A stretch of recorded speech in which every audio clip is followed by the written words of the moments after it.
Hi friends, welcome to Meeravathi. ఈరోజు మనము మామిడికాయ తురుము పచ్చడి అండి. అయితే చూసారా, మనకి చాలా ఈజీ అనండి. పచ్చళ్ళు చాలామంది పెట్టుకోలేము, కొనుక్కుంటూ ఉంటారు, కానీ మనం చేసుకుంటే టేస్ట్ బాగుంటాయండి, హెల్త్కి మంచిదండి. అంచేత ఇలాగా చాలా ఈజీ అనమాట. రాని వాళ్ళందరూ కూడా చూసి చేసుకోవచ్చు, చాలామందికి వచ్చే ఉంటుంది. అయితే ఇదేమో నేను 9 కాయలు తీసుకున్నానండి. అలాగే కడిగేసి శుభ్రంగా గుట్టపెట్టి తుడిచేసి ఇలా తొక్క తీసేసామండి. అన్ని కాయలు కూడాను తీసి దాన్ని మనము కూర చేస్తాం కదండి, కూరలు అలాగా కూరేయడమేనండి. అంత చక్కగాను పెద్ద కన్నాలతో కూరేసామనుకోండి బాగా వస్తుంది, చిన్న కన్నాలతో కూరకూడదు, ముద్ద అయిపోతుంది. అలాగనమాట కూరేసేసి అంతా రెడీ చేసుకుంటాము. ఇందులోని మనం ఏం చేసామంటే సాల్ట్ వేసామండి. కళ్ళుప్పు వేస్తే బాగుంటుంది ఏ పచ్చళ్ళకైనా సరేను. దానికి 30 గ్రాములు తీసుకున్నానండి. ఉప్పు సరిపోతుంది.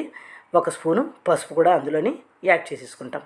ఇలాగేంటంటే మనకి అన్నీ రెడీ చేసుకోవడమేనండి. పూర్వం అయితే గుండ్లన్నీ దంచుకుని చేసుకుని అన్నీ చేసి ఇబ్బంది పడేవారు. ఇప్పుడు అలా కాదు కదండి, అన్నీ మన పొడలన్నీ కొనేసుకోవడమే. అందుకే మనకి ఈజీ అయిపోతుంది పచ్చళ్ళన్నీ. చూసారా, కలిపేసాము, డబ్బాలో వేసాము, మూత పెట్టేసాము.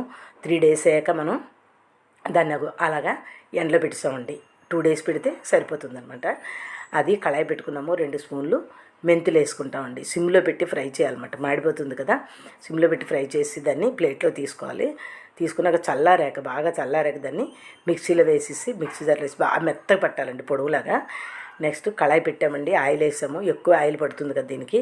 మనం 150 గ్రాముల ఆయిల్ అయితే సరిపోతుంది. 1 స్పూను ఆవాలు వేసుకున్నాము. 4 ఎండుమిర్చి చించి వేసుకున్నాము. అవి వేగుతూ ఉండగా 1 స్పూను ఇంగు కూడా అందులో యాడ్ చేసామండి. ఇవి వెల్లుల్లిపాయలన్నీ ఎండలో పెట్టేసి వాటిని ఇలా మిక్సీ జార్లో వేసి ఇలా బరగ్గా పట్టుకుంటే బాగా కలిసిపోతుంది పచ్చళ్ళలోని. అది లాస్ట్లో కూడా ఆ వెల్లుల్లి బరగ్గా పట్టింది కూడా మనము అందులో యాడ్ చేసిస్తాము. మంచి స్మెల్ వస్తూ ఉంటుందండి. కారం ఏమో 100 గ్రాములు తీసుకున్నాను. అది కూడా అందులో యాడ్ చేసి బాగా మిక్స్ చేసేస్తామండి. ఇది ఏంటవ్వాలంటే బాగా చల్లారాలి. చల్లారకుండా మనం కలపకూడదు అనమాట.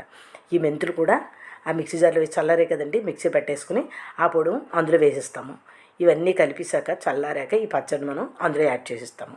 చల్లారకుండా కలిపితే స్మెల్ వస్తుంది, అందుకనేసి ఇలా కలిపేసేసుకుంటాం. చూసారా ఎంత బాగుందనండి, చాలా బాగుంటుంది టేస్ట్ కూడాను. మనం ఏంటంటే ఇంకా టిఫిన్స్లోకి వాటిలో కూడా బాగుంటుందండి. ఇది మనం కొంచెం కష్టపడి తయారు చేసుకున్నాం అనుకోండి, సంవత్సరం అంతా మనకి ఇబ్బంది ఉండదు. ఇలాగ రాని వాళ్ళంతా చేసుకుంటారని చేసి చూపిస్తానబ్బా. చూసారా, చూస్తూ ఉంటుంటేనే నోరు ఊరిపోతుంది. అంచేత మనందరం కూడా ఇలా తయారు చేసేసుకుని పచ్చళ్ళన్నీ కూడా రెడీ చేసుకోవడమేనండి. అంచేత మీరు కూడా ఇలా చేసుకోండి, తినండి. చూసిన వారు అందరూ కూడా సబ్స్క్రైబ్ చేయండి. బాగుందండి పచ్చడి, ఇంకెందుకు ఆలస్యం, చేసుకోండి మీరు కూడాను. ప్రతి ఒక్కరికి నమస్తే.